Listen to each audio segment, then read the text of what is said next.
Alright, so let's start spawning our labels here. So we'll add in a function, we'll call this spawn LBL main. And what we're going to do is we're going to say this is LBL main is equal to SK label node. And we're going to use a font, and I'm just going to add in Futura here because it's my favorite font. We're going to go to LBL main.font size, and we'll make this pretty big, like 100 or something like that. Go to LBL main.font color. We're going to use our custom color off white color.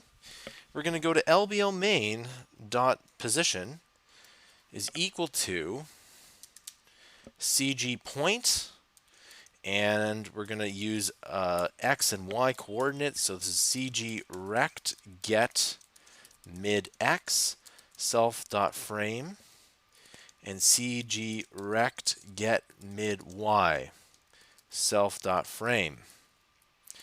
We also need a LBL main.text is equal to, and we're going to say tap, tap,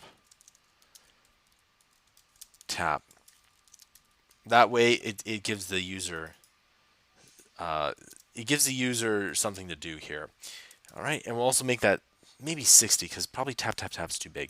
Lastly, we need to go to self.addChild, and we're going to add in LBL main. Okay, there we go. Okay, we're going to do the exact same thing here. Well, not exactly the same thing, but we're going to need to spawn the floor. So let's add in a function. We'll call this spawn floor here. And in that, we're going to go, and we need to add in actually a whole bunch of stuff here. We're going to say floor is equal to sk sprite node, and we're going to use the color and the size. So the color is going to be the off black color that we set up earlier. And the size here, we're going to set in a CG size.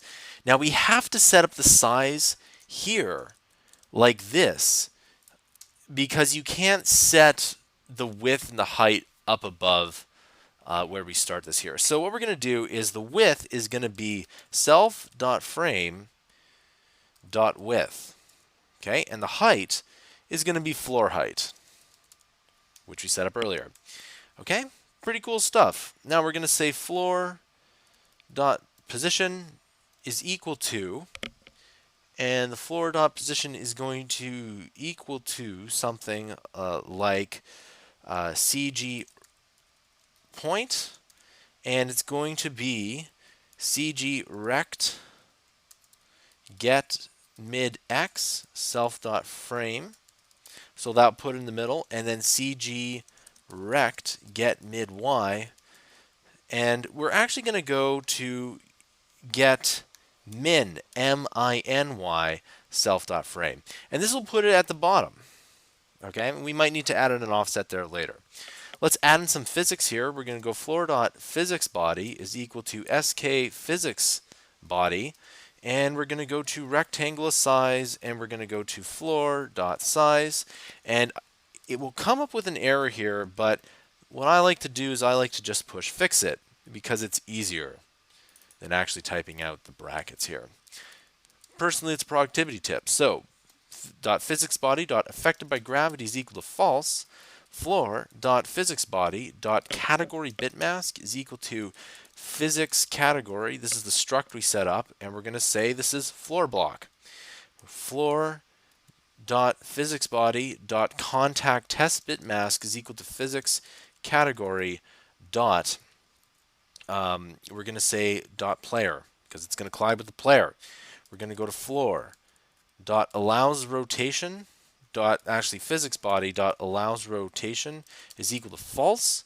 Floor dot dynamic or dot physics body dot dynamic is equal to false, and then we're also going to go to floor dot name is equal to, we'll call this floor name like that here.